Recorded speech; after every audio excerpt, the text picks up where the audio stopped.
I had watched Mendy in the past, and I know he likes to try things with his feet. So seeing that and kind of knowing maybe he's gonna chop it or something, I came in and yeah, scored.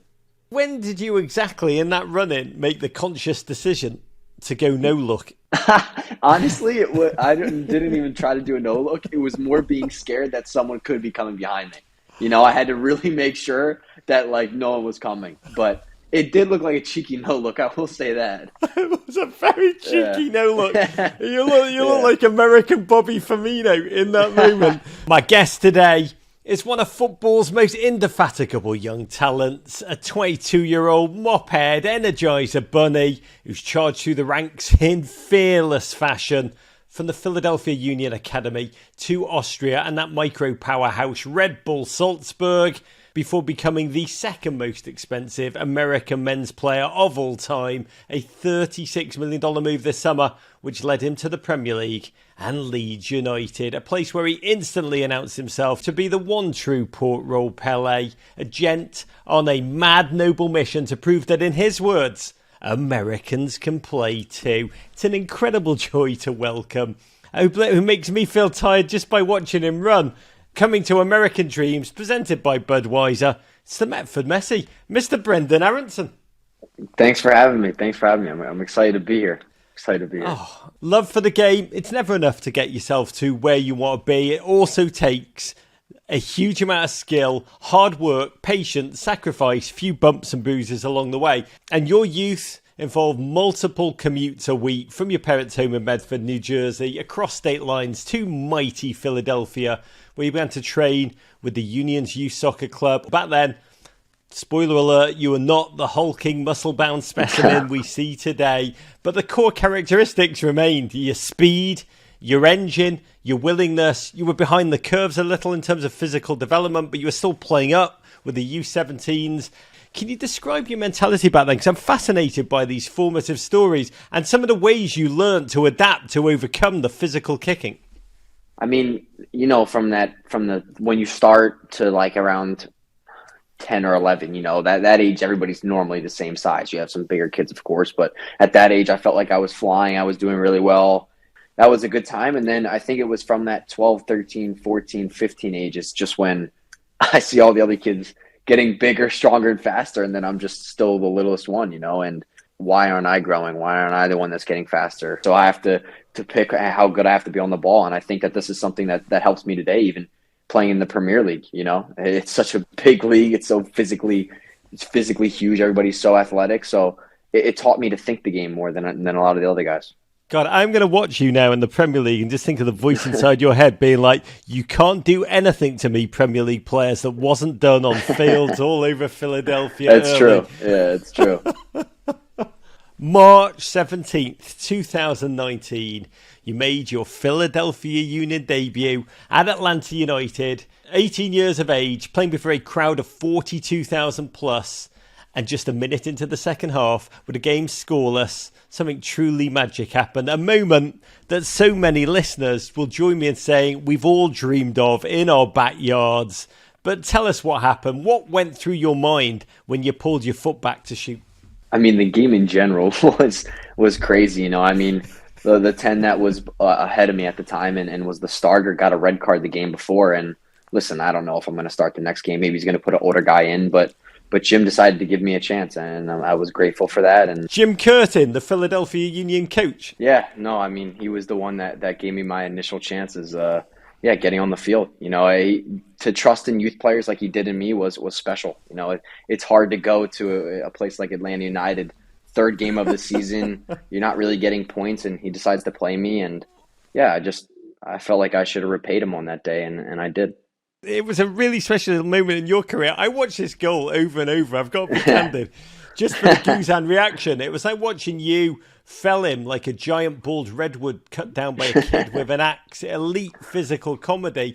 How many times did you run back this clip over the next few weeks after scoring that goal? I'm not going to lie. I don't like to hype myself up at all, but I did watch it a lot. I'm not going to lie. I watched it so many times. It's just having a thing like that, it's just like you're reliving that memory again, and it's unbelievable, you know. You instantly define yourself as a creative brain on that great Union team, foraging on both wings and in the number 10 position. And once football returned during lockdown, your game had begun to attract the attention of scouts from around the world. Can you talk to us about this period of time? Because it must have been surreal. So many clubs in Europe were chasing you, talking to your agents, offering to throw money at you and the club. Mentally, what was that like for you? Yeah, like you said, when you have clubs coming in, money being thrown around and money being thrown at the club and stuff like this, it is in the back of your head, and you're thinking about it a little bit. Like maybe like since I was younger, you know, you're like, I have to keep performing, you know, and you put a little bit more pressure on yourself. But I think I did a good job, and I had reminders from my support system, my fantastic support system that I have, that you have to focus on the now. Don't worry about things that you can't. Like in my mind, it was more like I can't stress about these things. It's out of my reach right now. All I can do is focus on the Union, and that was funny because we ended up winning the Supporters Shield that year, and that was amazing. Why Salzburg, though? What was it about their vision that they presented that truly sang to you? And how did you even process that decision? Was it you? Was it your family? Did you talk to fellow players, your agents? Honestly, it was a lot of research from my agent, from my parents, from my grandparents, from friends even, you know. It was just hearing what other people have to say about it too. Like this is next step in your club career. So like I feel like it's a thing you don't really talk about, you know, but you got to put yourself in the right system. You got to put yourself in the right place where people care about you, where people want to make you better. The club wanted me. I think that was another big thing. I knew Jesse was the coach there at the time, which is pretty funny, but the club, it wasn't Jesse that wanted me and was telling them to bring me in. It was the club that really invested in me, and all the behind the scenes stuff that really just got me to want to go there. Can you talk about the locker room? Because European locker rooms, mindset-wise, are just so bloody different from MLS ones. Can you describe the differences in mentality you discovered and how you adapted? Yeah, I would say it's definitely a little bit more cutthroat in Europe. There's relegation, and there's these kinds of things. Fans start to get on you, and there's more. It's a stressful situation, and you have teammates that maybe are older than you, and you have to take their position. Maybe they've been there longer than you, and yeah, it's more cutthroat, you know. So that's definitely the tougher thing going into a situation like that. Did you feel that you stuck out as an American? Honestly, no. Maybe like the now or then, just like the trying to mock my American accent, but no. I mean, as a footballer, I think that if you go in there and you prove yourself and you prove how good you are as a player, I think that automatically they just discount the nationality and that kind of thing. It just goes out the window, you know, and they know you can play. Before we get to your move to England, we've got to talk about the USMNT national team, for whom you made your full debut February 2020 while still with the Union. What was that like initially, joining that culture of big personalities, emerging talent, some new like you to the setup, some like Pulisic, West and Tyler, who'd been together from a very, very young age? How do you play it? Is it a locker room you swagger into, or do you feel that you got to pay your dues first? I think, yeah, on the national team level, it was more paying my dues first. I remember the first camp I went to. This was a camp I just went into, and I was lucky enough that Greg took me, and I got to be a part of the team.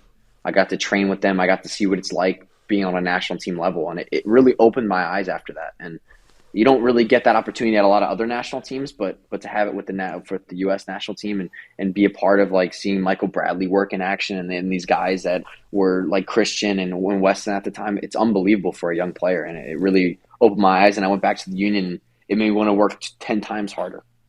When you think about your best role is in the United States setup, how do you think about it?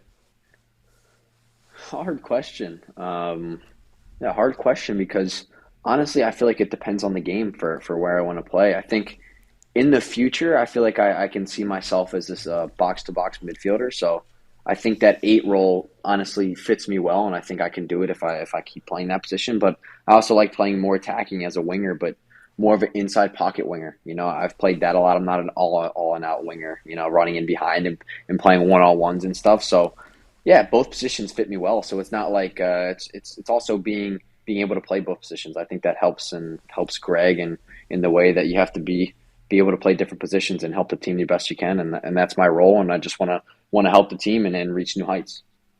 Back in Austria, you lifted your second consecutive Bundesliga title at the end of the season, and less than a week later, it was announced that you'd be leaving mainland Europe to join Leeds United, a team who just survived a relegation battle. Yeah. They'd hired your old coach, Jesse Marsh, back together again. What did Jesse say to you about Leeds? Take us inside that initial conversation. Yeah. Where were you when you got the call? What was said? Yeah. Funny thing again is, of course, Jesse was I mean, a really cool reason of going, but it wasn't Jesse that helped me go. It was the club. You know, the club was interested for some time, and they had watched my growth. And I remember I had a meeting I had just gone over some stuff with them during that time, and they saw me as a player for the future for them. And I think they really sold it well to me, and I really liked what they had to say to my agent and stuff like that. So, of course, reuniting with Jesse was an amazing thing because I felt like I played my best football under him. What did the club say when you said you really liked what they said? What did the club say that you liked? That I fit them as a player. You know, I fit them as a player. I fit them, and they think they basically. I mean, it was a lot of compliments, of course, because that's what it has to be like. But yeah, they made me feel like they wanted me and they were going to help me become an even better player, and that's what you want to hear as a soccer player. This incredible city, this incredible club, Leeds, capital of Yorkshire, in the north of England. I went to university there. It's a magnificent, proud city, but it's so bloody different from the Alps-laden vistas of Salzburg. What was your transition like? The transition coming here was just, as soon as you get here, you see how massive this club is, you know, and in England and in the city, how much people care about it, the amount of just fans that we have in general. It's unbelievable, and the high standards that they hold you towards, because it's a proud club, it's a giant club, and they want to see results. So I think from the very beginning it was like, you better have a good season, you know, you better do well, things like that. But it was in a joking manner and in a good way, and I think ever since the beginning the fans have treated me so well, and I'm really blessed to be a part of this fantastic club. And on August 21st, you scored your first official Premier League goal, second, to be candid, by American scorebooks, opening up the scoring in that glorious 3-0 win over Chelsea. You picked the ball up off Chelsea goalkeeper Edouard Mendy, 32nd minute, dribbled it straight in on goal. Can you describe that moment? What was going through your head, Brenden, as the opportunity materialised? Honestly, like I had lost the ball and I was like, oh God, I got to get it back, you know, because you don't want to lose the ball as a midfielder. You're trying to connect as many passes as you can. But I lost the ball, and in our system, in the system that we play, it's high press, like you said. And when we win the ball, we try to win it back right away. That's a big Red Bull philosophy and one of Jesse's philosophies. So in that moment, I lost the ball and trying to get it back as quick as you can. The ball goes back to the keeper. So you follow through with the run. And I had watched Mendy in the past, and I know he likes to try things with his feet. And yeah, I mean, I think that helps with watching a lot of soccer, and yeah, that's what I do a lot. So seeing that and kind of knowing maybe he's gonna chop it or something, I came in and yeah, scored. When did you exactly in that run-in make the conscious decision to go no look?